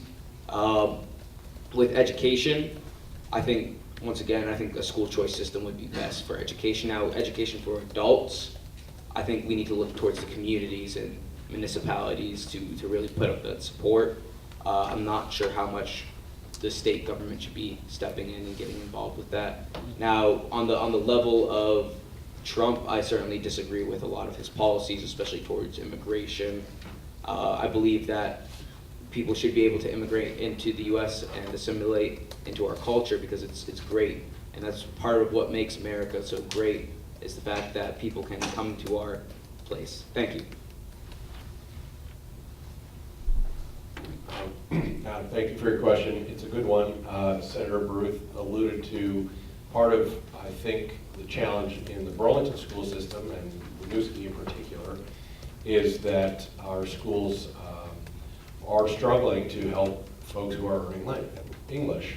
And the funding formula from the state sort of acknowledges that, but really doesn't begin to meet the needs. So that, to me, is a very foundational problem that we have to address. We have been talking about it for many years, as long as I've been in the legislature, and we have to work hard to bring it up above into the priority zone. It's tricky because it's literally unique to our communities compared to the whole state. So that's one part of it.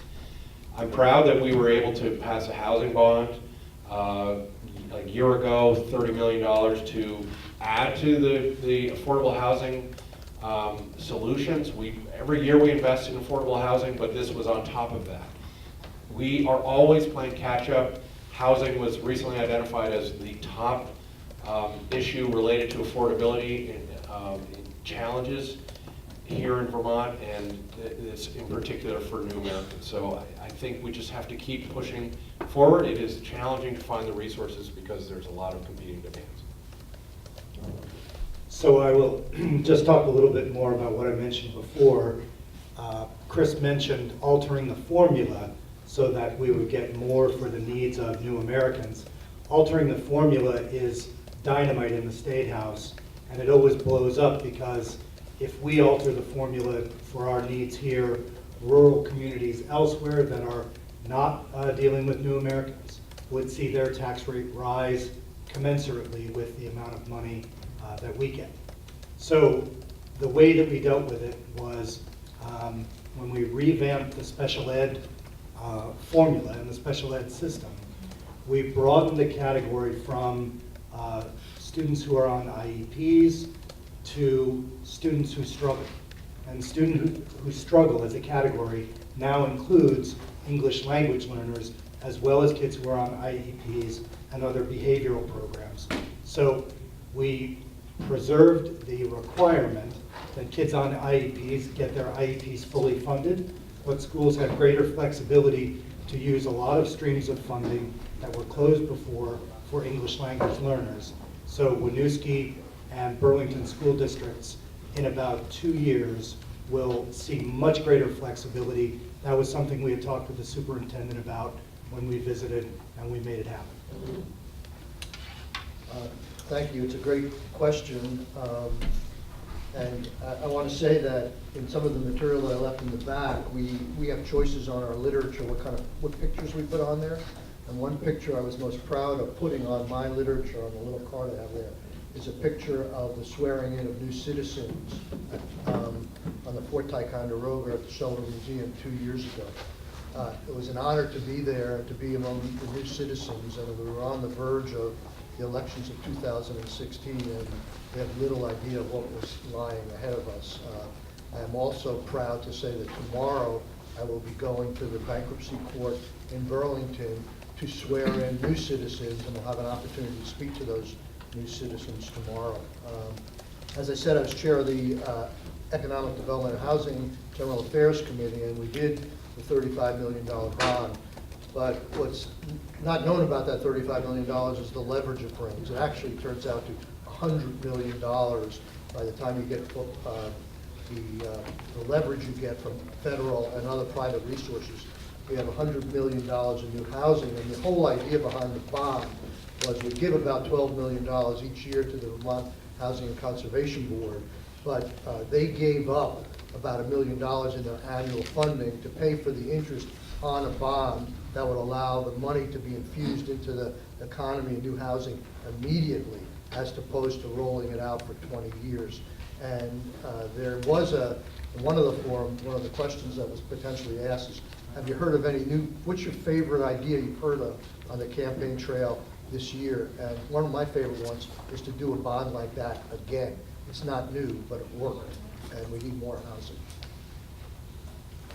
So thank you for the question. This is kind of a personal one for me. I would say about 2.5 years ago, through a long series of events, I found myself worshiping in an Orthodox church with Eritrean and Ethiopian refugees, who are my friends now. And it was fascinating life stories and what some of them went through to get here. It's a really fascinating and compelling theme. So first off, I sort of want to focus on the affordable housing issue. On our planning commission in Essex, one of the things we're looking at right now is something called form-based code.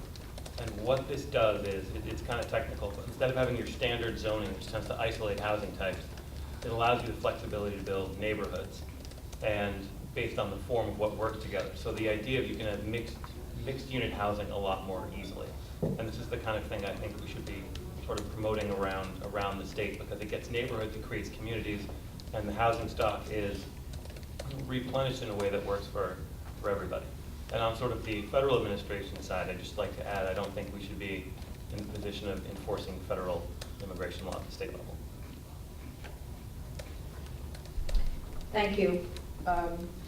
First, I've taught many refugees at the collegiate level, and I've been thrilled to work with them and help them with their families who may or may not speak the English language very well. We can learn from our refugee resettlement program that we've had in the state, and also from the literacy program that we have in the state, and ensure that we have some foundation and funding for those programs. The bond that Senator Sorokin was talking about, the $25 million, is something that I also worked on in the Senate, and I think we need to continue moving in that direction so we have affordable housing for folks who need it.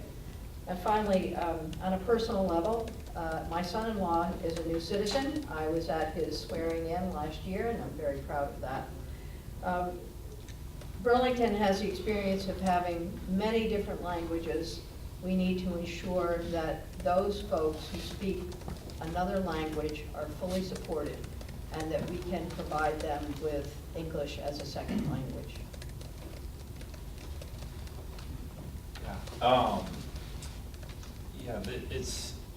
It's been really a scary time to be thinking about immigration in the current situation we're in.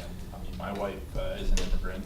She's not going to vote for me because she's not a citizen yet, and it's something that's been talked about in our house about really accelerating that process, because her status as a green card holder doesn't protect her from a number of different potential scenarios. So I think there's a real concern there. I think one of the things we can do to help address that is look to the refugee communities to help empower individuals in there who have learned English to go back into those same communities and continue to help folks learn English. That's going to help a lot of more people get into the kind of ceremonies that Senator Sorokin talked about, where they can become citizens and have a degree more protection, while also creating leaders in those communities who can learn English and teach it to others. I think has the ability to give a little more hope to folks who are maybe not, who are struggling to start with, and can help those communities kind of develop skills within themselves and in that network.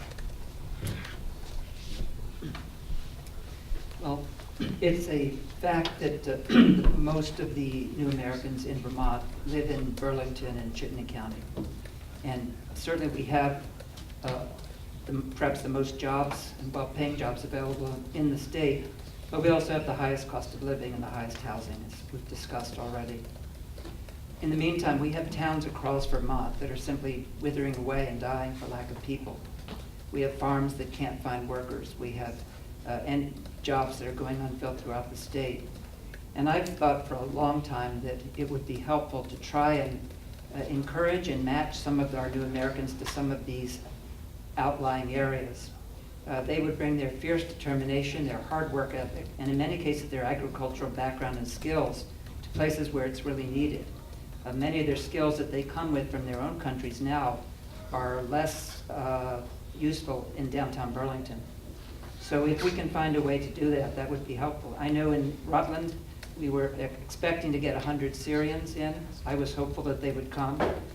Unfortunately, they were not able to make it before President Trump closed the door.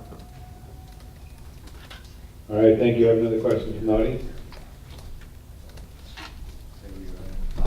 I'm Mark Barlow. I'm a member of the Burlington School Board and a Ward 4 resident with 2 kids in the Burlington school system. And I had another question that was sort of education focused. I appreciate the work that Senator Baruth and the Education Committee have done to try to give us some relief from the extra expenses we have for the new American community we have here, and the work that Representative Odie and Representative Wright have done to try to put forward legislation to help Burlington. But we need more help. We're trying to build a high school. It's going to cost, we estimate, $70 million. And there's still a moratorium on state aid for school construction. We are trying to be fiscally responsible in our budgeting. We had a less than 1% increase in our school budget last year. What's your question? 0.8%. And yet we had to put a tax increase forward. There was many multiples of that. And we also have a lot of social services that are embedded in our education budget, and they continue to erode our ability to provide the basic educational services. So I was wondering what your ideas are about additional significant reforms to the education funding system that we have. Thank you. So I've been outspoken on my desire to see a shift away from the property tax and towards an income-based funding system for homeowners in Vermont. The fact is, the middle class, the burden, the bulk of our school funds falls to the middle class. It's a regressive system and it hurts our families. If you shift to an income tax, you have an ability to ask our wealthy friends to pay more and pay their fair share. I think that's an important discussion that we need to continue to have. That has usually been a tripartisan effort that's been put forward. The transition is not simple, but we really need to keep pursuing that. Secondly, you touched on the social services that are, in fact, if you talk to teachers across the state, the great increase in burden in the classroom is not about education. It is about basically social services, social work, food in many cases, making up for poverty, making up for trauma. And one strategy that continues to surface, and I think is something we're trying to figure out, is how can we pair social services that are already happening through state government with our schools and do it in a way that could take some budget pressure out of the schools, frankly could take some budget pressure off of the property tax because these are general fund budget items already in social services. So those are two pieces, two ideas that I'd like to see us pursue. So let me pick up the moratorium piece. I was down at Truex Collins for a Vermont Businesses for a Social Responsibility event where we talked about education in Vermont.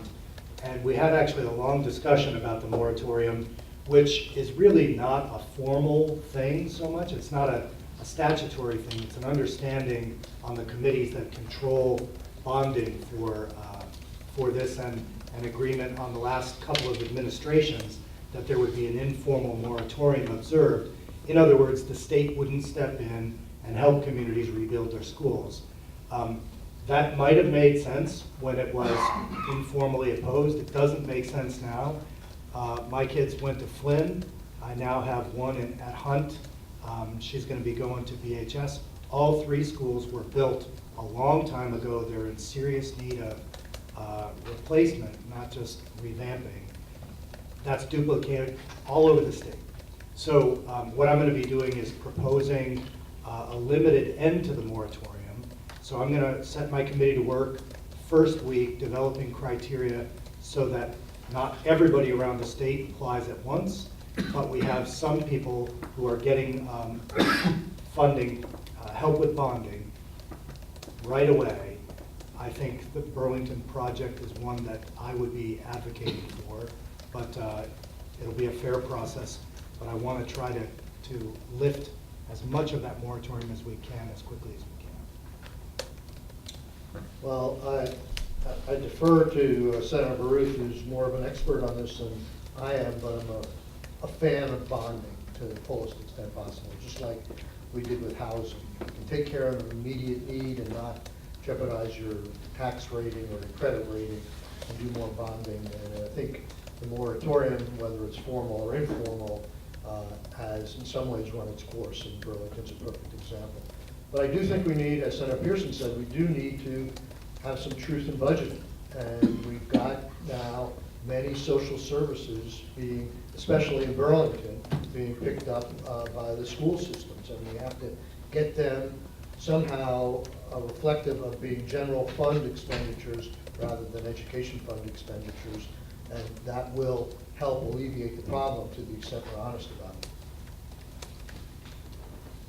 I would just keep this very brief and essentially second what Senator Pearson said, that the long-term solution for this will be changing the source of revenue from a regressive property tax to a more progressive income tax. Having a capital fund, a bonding fund for schools is absolutely critical. Even if it's a portion of the capital expenditure, it's critical. We have put millions of dollars, I think it's close to $50 million from our capital funding into water cleanup. As we move toward a more sustainable fund for water and meeting our TMDL, then we'll be able to be a little more creative. And I think one of those creative areas is certainly in school construction and maintenance. Deferred maintenance, I know, has been horrific for schools, not just in this district, but across the state. The exploration of changing the formula to a more income-based one is also important. I would relish looking forward to that. And then in terms of the social service needs that we have, we did put money into after-school programs very recently.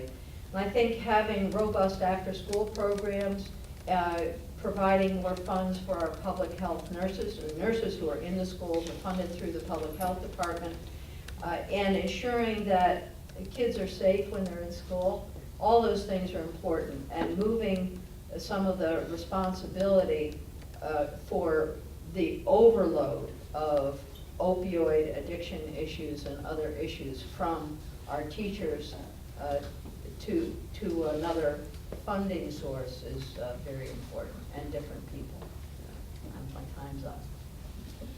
So I think the conversation about moving education funding away from property tax into income tax is something we have to be very careful about, because the advantage of the property tax is it's very stable. Income tax is not. And we've been a little bit spoiled because we've had a sustained period of economic and stock market growth. And when that changes and everything that goes up must come down at some point, where we could see a significant drop in income tax receipts. So I think there's a fair amount of wisdom in keeping those tied to property values, which are more stable, which provides a little more clarity for funding moving forward. The other thing, I do think it is important to separate out social services from general education expenses. I think that the current equalized pupil formula was an early attempt to try to address the reality that not every student's need can be determined by an average. But I think it's insufficient because there are so many things that go into that equalized pupil calculation that we're really putting apples and oranges in the same calculation. I'd like to see those separated and by the specific need, whether it's students who are below the poverty line versus the students who are on IEP, students who are English as a second language, and I think that kind of a formula would be more equitable to what the actual needs of the communities are. I think in addition to that, we could also look at, for part of the social services part of that budget, is Vermont is very unique in that we have a fair amount of flexibility with the way we use our Medicaid global commitment money. And I'd like to see if there's some ways that we could use some of that money, leveraging 40 to 50 cents on the dollar from the feds to help out with what's currently being picked up 100% by property taxes. Just so you know, when you go over the next time around, I cut you short. This won't answer your question directly, but one area that I've been interested in education is teleeducation, and some of that comes from my experience in medicine, where we're increasingly using telemedicine at hospitals that don't have the full array of specialists that they might have at, for example, at University of Vermont. And around the state, and perhaps even here in Chittenden County, it seems to me there are ways we can use teleeducation to give students broader opportunities, but at reduced costs of having a specialized teacher in each classroom. For example, a child wanted to learn Chinese language, and they were out in far reaches of Vermont, eastern Vermont. They could sit down in front of the screen and be taught by the teacher, for example, South Burlington. So that's one area I would really like to explore. All right, fantastic. education, this is a great question because education is so important in Vermont. Talking about Burlington real quick, in Burlington High School, it's great the fact that you guys are running a tech program from what I understand. And I believe the tech program is it's a huge thing for education in the youth because it's huge to teach people hard skills for jobs. Because not everyone wants to go straight to college because college is becoming less and less, I think, needed. It's culturally needed, but I don't think it's as needed as it used to be. And then what's great about Burlington, I'm sure you guys get kids from Georgia and the islands. And what's great about Georgia and the islands is they have a school choice system, which they get to decide what school is best fit for them. And I think by introducing that statewide, then you might have more kids going to places like Burlington, and then you get proportionate funding for your school. Because Burlington's already a huge school, and people would love to go to Burlington, especially with the tech programs. I think by creating a school choice system where kids get to decide what's best fit for them, then Burlington's funding will possibly grow proportionally to the amount of students enrolled in the school. Fantastic, thank you. Okay, I think we have time for one more question. Do we have time for one? They're gonna have to be like 30-second answers, and then so we have time for a little closing statement. Okay. Last year, there was some very significant gun control legislation, passed in the State House, and just wanted to just ask all of you, what do you see the future, in this particular term of what's going to happen, either with, more measures or, I know there's some, pushback from some quarters, just wanted to, see what you all think. Yes, there was significant gun legislation passed. Among that was universal background checks, which is something I worked a long time on. Senator Sirotkin and I have been working on that bill for the last few years. I think the most important thing is to follow up on those bills because they were all rolled together into what we called S55, but it was actually 4 or 5 different pieces of legislation.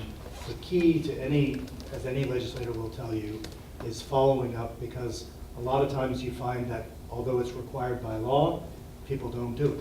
So, for instance, the universal background checks legislation requires background checks for private sales. Are people in fact doing that? How is the public safety department going to determine that? Looking at that data, that's very important. But I think there are other, and my time is up. I'll come back to it in my closing statement. Thank you. I'll be very brief. When you get legislation that's very controversial in the State House and you're successful in passing affirmative legislation, implementation is critical, and also taking a breath is also critical, and make sure there's no slippage back. So direct answer to your question, I don't think there'll probably be any significant legislation on gun control. At least I hope there won't be in terms of any kind of repeal and maybe some tweaks, but that's what I would expect. Yes, I would say that take a breath and watch the implementation would be my watchwords as well. I certainly supported the legislation that was passed and voted for it, and I do agree with other folks at the table who believe that it's time for oversight and to ensure that implementation is adequate and appropriate, and that we give ourselves time for breathing. Yeah, I agree. I think it seems like there was a lot that was done last year, and I don't know if there's much appetite to do too much too quickly. I want to commend Senator Baruth and Senator Sirotkin and Governor Scott for the work they did. Perhaps Governor Scott most of all, because I think politically he had the most to lose in this, and he showed some real political courage. I supported S55 and will continue to do so. All right. I'm not a huge fan of predicting the future because we saw how that went in 2016. But if I was to guess what's going to happen after this election is going to be a discussion about the $15 minimum wage in the State House and how that's going to affect Vermont. I think that's one of the things that's going to be looked at, and depending on whether or not the Republicans hold the governor's seat, we'll see how that goes. Personally, I stand against the $15 minimum wage. I think it would be economically bad for Vermont. I think the research is there, and it's hard to argue against it, especially in Vermont. Thank you. In terms of the gun bills, I tend to agree that we're going to have to protect the advances we made last time. One of the bills that we did is so-called red flag bill, really addresses the problem. The background checks was kind of the headline maker, but 89% of gun deaths in this state are suicide. And the red flag, is that what we call it? The red flag bill allows us to alert authorities if we're worried about our nephew or neighbor, and have them step in and temporarily remove firearm, just temporarily, but sometimes that window of time is really critical, so I'm very proud of that bill in particular. Okay, well, with twice the number of candidates, we have about half the number of questions. It now brings us to closings, and you'll each have 1 minute. I will start with Senator Brew. Or did you start? Sorry, you started last time. Sorokin. So I'll just talk again about the minimum wage. There's a couple of facts that I heard in the House debate that I'd like to add to. The state economist predicted that there would be, by 2024, when the $15 was initiated, there would be 65,000 jobs that would benefit from increasing the minimum wage, and only 900 jobs would be adversely affected. And as the state economist told us in our study work, he says, those are pretty good odds to roll the dice on. So, and all the academic studies seem to show that the benefits far outweigh any potential negatives in raising the minimum wage. It will also put $175 million into Vermonters' pockets that they don't have now. It's hard to imagine a more concrete step we can take to address the issue of income and wealth inequality that I have to say, in all the study that I did in working up to the minimum wage, both in the study committee and in the legislature, while there may have been some disagreement as to the way we were going on minimum wage, there was no disagreement at all by anybody that we have a huge problem with income inequality in this state and in this country. Thank you. I'd like to sort of close by echoing something I believe it was Mr. Hooper said.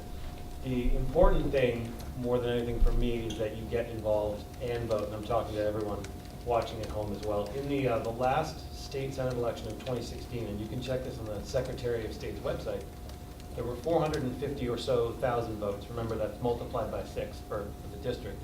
And of those, around 180,000 were listed as blank, which means that either people just voted a party line and there weren't enough candidates if they were voting Republican or Libertarian, say, or they saw the name they liked, they left the rest blank. And there are so many resources out there online where you can find out more than we were able to cover in this forum this evening, and you can find out about the candidates, you can vote. I have my own Facebook page. I have, of course, email at knoxforvt@gmail.com, but please find out about everybody. This is a really important office, and it's really important that you find out about what everyone's for and against. I think that's the whole point. Thank you. Thank you for having us here this evening. I look forward to the next session, working on mental health issues, improving our mental health infrastructure.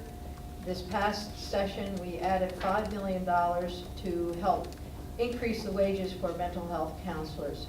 Previously, we increased the wages for drug addiction counselors, and the high rate of turnover for those folks is amazing. So it's important that we continue our work in those areas. I look forward to sponsoring an inclusive equal rights amendment, regardless of gender, gender identity, race, sexual orientation, that people will be protected under the Constitution in the state of Vermont. Finally, we haven't talked about climate change as a group of senators or Senate candidates. And I think it's important that we look toward the Western Climate Initiative and build programs so that we might have a reduction of greenhouse gases in our state. Thank you. Once again, my name is Paul Dane. I hope you'll consider voting for me as one of your 6 Senate candidates. One of the reasons I'm running is I own a financial services practice, and I have a number of my clients who get to retirement, their kids are out of the house, they don't need the good school systems that we have, and they're looking at their property tax bill and recognizing, I don't know if I can afford to stay in the house that I've lived in for 40 years. So I'm hoping, I'm running to make Vermont more affordable, reduce the cost of living, so folks can stay here if that's what they want to do. We talk a lot about also losing young people and losing businesses in Vermont. And as the president of Vermont Young Professionals and owning my own business, if you want to keep young people and businesses here, why not send somebody who's under 40 and owns their own business? So again, if you're looking for somebody unique, a little bit different, has some different ideas, willing to engage, consider voting for me, because there's nothing like a Dane. I've been campaigning for nearly a year, and I first want to thank all the people that came to their door to speak with me. I'm tremendously grateful to you for your time. Healthcare medicine has been my life's work and continue to be. And I want to bring that experience and that some of the insights I've had in medicine to the state Senate. I want to push back against the costly monopolization of care by the University of Vermont, and I want to protect the rights and health of Vermonters. Thank you. Fantastic. Well, thank you so much for hosting this. It was definitely huge, and I'm glad we could answer some of the questions. Granted, I'm sure there's plenty more questions, especially for some of the viewers who didn't get to ask questions. Feel free to go to my website, sethsknoyer.com. That's COURNOYER.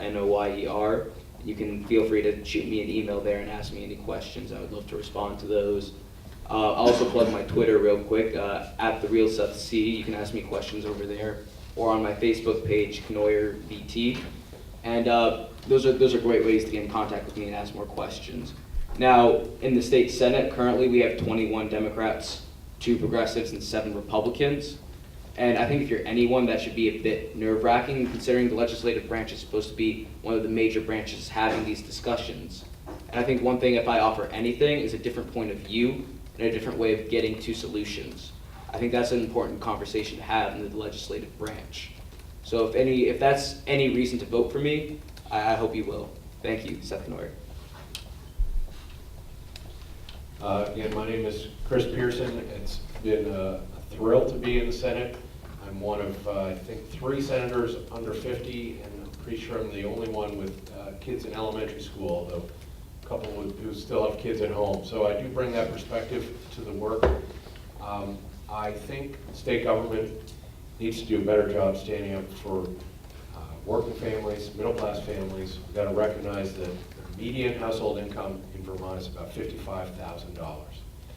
That point of view is not nearly represented enough in Montpelier. It's something I try to bring to the table as much as I can. I've been proud to bring forward many bills, even as just in my first term as senator, passed 30-0 in the Senate. We really do work well together. We have the ability to reach across the aisle, and we need to work hard to preserve the civility that we have in Montpelier while we watch our federal government completely disintegrate and be, frankly, an international disgrace. I'd be glad to have your vote and go back and keep working for Chittenden County. Thank you. Thanks again. I'm Phil Baruth, Ward 4 resident, and you've sent me twice to the school board and 4 times to the Senate, so if you did vote for me any of those times, thank you. I hope to have your vote again. I want to close with just one thing. A news story came out yesterday saying that an outside group was planning to spend the better part of $200,000 in negative attack ads against the President of the Senate, Tim Ash, who couldn't be here tonight, Mitzi Johnson, Speaker of the House, great Speaker of the House, and David Zuckerman, who I support, as I know others do, for Lieutenant Governor. And I just want to ask, in the next 10 days, this is the window where that money dumps into your mailbox, dumps into your car radio. So If you get a positive mailer in the mail, by all means, read it and think about it. If you get a negative mailer, I hope you'll just toss it, especially if it comes from an out-of-state source. I just don't think Vermont needs that kind of dark money influence, and it's definitely here. The only way we'll get rid of it is if it doesn't work. So thank you. All right. I think we've got everybody? All right, well, I just want to thank you all for taking the time to come here to the Ward 47 NPA. We really appreciate it. And I think that's going to close it for this evening. Let's give it a hand.